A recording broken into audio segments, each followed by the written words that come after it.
अवधूत चिंतन श्री गुरुदेव दत्त. श्री स्वामी समर्थ. तुम्हा सगळ्यांचं माझ्या चॅनलमध्ये खूप खूप मनापासून स्वागत आहे. उद्या आहे रक्षाबंधन. रक्षाबंधन हा बहीण आणि भाऊ यांच्या नात्यातला अतूट असा दिवस असतो. बहीण आपल्या भावाच्या मनगटावर रक्षासूत्र बांधत असते आणि भाऊ सुद्धा बहिणीला तुझं रक्षण करेल असा वचन देत असतो. आता उद्या व्हिडिओ सगळा बघा, कारण ह्या व्हिडिओमध्ये सगळी माहिती मी देणार आहे.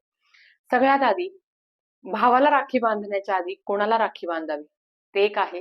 दुसरं, बहीण भावाला नारळ, ज्याला आपण श्रीफळ म्हणत असतो, ते तर देणार आहे. त्याच्याबरोबर एक लक्ष्मीची पोटली करून भावाला ती समर्पित करायची आहे. आणि औक्षण करताना भावासाठी कुठला मंत्र म्हणावा तेच आपण आजच्या व्हिडिओमध्ये बघणार आहोत. तर चला व्हिडिओला सुरुवात करूया. सगळ्यात आधी, भावाला राखी बांधण्याच्या आधी आपल्याला गणपती बाप्पाला राखी बांधायची आहे.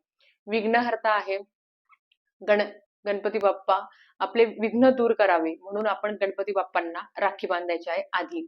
दुसरी राखी येते ते मारुती रायाला. मारुती रायाला का राखी बांधायची, तुम्हाला त्याचं कारण सांगते. लक्षात घ्या, मारुती राया कधीही पण आपल्याला रात्री झोप लागत नाही, कधी आपण डसकून उठतो किंवा कुठल्या पण अज्ञात ठिकाणी गेली की आपल्याला भीती वाटते, तेव्हा आपण काय म्हणत असतो, राम रक्षा म्हणत असतो किंवा हनुमान चालीसा म्हणत असतो. त्याच पद्धतीने प्रभू श्रीरामांची सेवा केली तर मारुती राया प्रसन्न होता, आणि मारुती रायाची सेवा केली तर प्रभू श्रीराम प्रसन्न होता. आपलं रक्षण त्यांनी करावं म्हणून त्यांना राखी बांधायची असते. आता जे राखी बांधणार नाही, मग त्यांचं देव रक्षण करणार नाही का? असं अजिबात नाही, त्यांचं पण ते रक्षण करत असतात.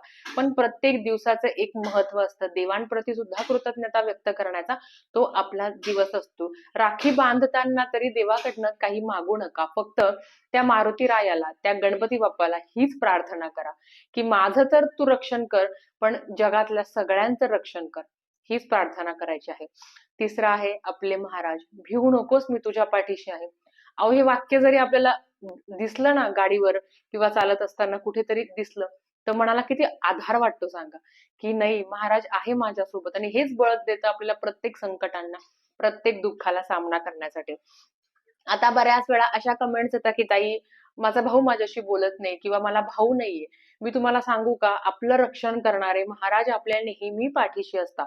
जसं महाराजांना राखी बांधली नाही तर महाराज आपलं रक्षण करणार नाही असं आहे का? ते नेहमी आपलं रक्षण करणार आहे. पण हा सुद्धा एक कृतज्ञता व्यक्त करण्याचा दिवस आहे की महाराज माझं रक्षण करा, आणि माझंच नाही, या जगातल्या प्रत्येक व्यक्तीचं तुम्ही रक्षण करा, ही तुम्हाला प्रार्थना करायची आहे. किमान रक्षाबंधनच्या दिवशी तरी महाराजांकडे काय, कुठल्या देवाकडे काहीच मागू नका.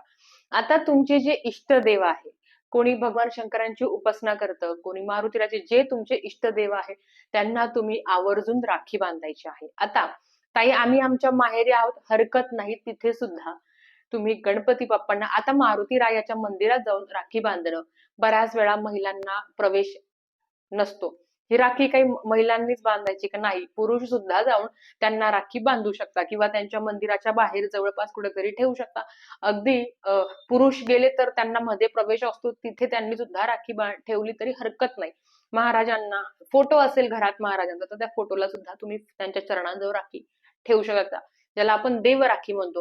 देवराखी गोंड्याची राखी असते, आमच्याकडे त्याला देवराखी म्हणतात, तुमच्याकडे काय म्हणता माहिती नाही. ती आपल्याला देवांना बांधायची असते. हे झालं पहिलं. आता दुसरं, की उद्या प्रत्येक बहीण भावाला राखी बांधणार आहे. ताई, मला भाऊ नाही आहे, महाराज आहे ना, नेहमी रक्षण करणारे. पण ज्यांना भाऊ आहे किंवा ज्या बहिणी आपल्या भावांना राखी बांधणार आहे, त्यांच्यासाठी सांगणार आहे, मुलगी ही घरातली लक्ष्मी असते.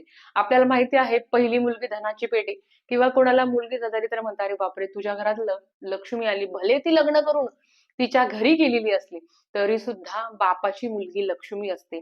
आपण लक्ष्मी आहोत, आपण आपल्या सासरची सुद्धा लक्ष्मी आहोत आणि माहेरची सुद्धा लक्ष्मी आहोत, हे विसरू नका. आता हा उपाय प्रेग्नेंट महिला किंवा विधवा वगैरे असं अजिबात नाही, सगळ्यांनी हा उपाय करावा. आता रक्षाबंधनाचं औक्षण करावं की नाही ताई, आम्हाला मासिक धर्म आला आहे किंवा आम्हाला सुतक लागलं आहे, तर बघा, म्हणजे आपलं भावाचं औक्षण करणं हे सुद्धा एक धार्मिक कार्य आहे. मी तरी तुम्हाला सांगेल की तुम्हाला जर मासिक धर्माचा अगदी दुसरा तिसरा चौथा दिवस असेल तर थांबवून घ्या. तुम्ही 3-4 दिवसांनंतर ओवाळलं तरी चालेल. मासिक धर्मात ओवाळू नका, बाकी तुमची इच्छा, पाळणं न पाळणं हे तुमच्यावर आहे. आता मी तुम्हाला जसं बोलली की मुलगी ही आपल्या माहेरची सुद्धा लक्ष्मी असते आणि सासरची सुद्धा लक्ष्मी असते. तुम्हाला काय करायचं आहे, तुमच्या पाकिटामध्ये यथाशक्ती अजिबात कुठलंच बंधन नाही. 1 रुपया असला तरी चालेल. तुमच्या पाकिटामधले जे काही पैसे असेल, 1 रुपया असेल, 5 रुपये असेल, 10 रुपये असेल, 50 रुपये असेल, 100 रुपये असेल, तुमची इच्छा स्व इच्छेने तुम्हाला एक लाल रंगाचं वस्त्र घ्यायचं आहे. छोटंसंच घ्यायचं, छोटंसं हातभर. ते वस्त्र घ्या, लाल रंगाचं, लालच पाहिजे. त्या वस्त्रामध्ये तुम्ही 1 रुपया टाका, 5 रुपये टाका, 10चा कॉइन मिळतो तो टाका. ते टाकायचं, त्याला हळद कुंकू लावायचं आणि त्याच्यात थोड्याशा अक्षता टाकायच्या. अक्षता पांढऱ्या टाकायच्या, थोड्याशा 3-4 दाणे अक्षताचे टाकायचे. त्याची पोटली करायची. पोटली करताना ही सगळी प्रक्रिया होत असताना माझ्या भावाच्या आयुष्यातलं ज्या काही आर्थिक अडचणी आहेत त्या कमी होत. माझ्या भावाचं लग्न झालं नाही तरी सुद्धा तुम्ही करू शकता. माझा भाऊ लहान आहे तरी सुद्धा तुम्ही हा उपाय करू शकता. तर तुम्हाला काय करायचं आहे की त्याचा छोटीशी पोटली तयार करायची आहे. हे सगळं करत असताना माझ्या भावाची आर्थिक परिस्थिती चांगली होऊ दे, त्याला सुख समाधान, त्याच्या संसारात सगळ्या ज्या काही आर्थिक अडचणी आहेत ते कमी होऊ दे अशी प्रार्थना करायची. ती जी पोटली आहे तुमच्या देवघरात, अगदी सासरचं असेल माहेरचं असं कुठले पण असेल, तिथे थोडा वेळ ती ठेवायची आहे. आणि इवन भावाला राखी बांधताना सुद्धा तुम्ही जी राखी बांधणार आहे थोडा वेळा ती देवांच्या चरणांवर ठेवायची. कुठले पण देव, तुमची इष्टदेवता जी आहे त्यांच्या चरणांवर ठेवायची आणि त्यांना म्हणायचं की माझ्या भावाचं रक्षण करा तुम्ही. तो माझं रक्षण करणार आहे पण तुम्ही त्याचं रक्षण करा. त्याच्या सुखात, त्याच्या अडचणीत तुम्ही त्याच्या सोबत राहा. त्याच्या संसार सुखाचा उद्या जर तो कुठे कॉलेजला असेल, बाहेर असेल तर त्याचं तुम्ही रक्षण करा. नोकरी समस्या असेल तर मनातल्या मनात आपण म्हणत असतो की माझ्या भावाला नोकरी लागू द्या. ही आपला एक प्रार्थनेचा भाग आहे. हे सगळं राखी आणि ती जी काही पोटली आहे ती तिथे ठेवायची, प्रार्थना करायची. औक्षण कसं करायचं याच्यावर व्हिडिओ केलेला आहे. जेव्हा भावाला राखी बांधत असताना भावाला राखी बांधल्यावर तुम्ही त्याला नारळ देणार ना, त्या नारळासोबत ती पोटली द्यायची. ताई मला 4 भाऊ आहे, ताई मला 10 भाऊ आहे, काही नाही, तुम्ही सगळ्यांसाठी सुद्धा करू शकता, तुमची इच्छा. तर ती एक त्याचं जी आपण ती जी आपण आहे ना पोटली केलेली आहे ती ती भावाला द्यायची. आणि ती भावाने काय करायची, त्याला सांगायचं बाबा ती तुझ्या जवळ ठेव, ते पैसे खर्च नको करू, ते तुझ्या जवळ ठेव. जसं मी तुम्हाला व्हिडिओच्या सुरुवातीला सांगितलं की मुलगी ही लक्ष्मी असते आणि आपल्याच घरातल्या लक्ष्मीने, साक्षात लक्ष्मीने आपणच आपल्या भावाला किंवा माझ्या घरातल्या लक्ष्मीने माझ्या लेकाला, माझ्या मुलाला जर तिच्या स्वइच्छेने काही पैसे दिले तर नक्कीच माता लक्ष्मीची कृपा तुमच्यावर राहील.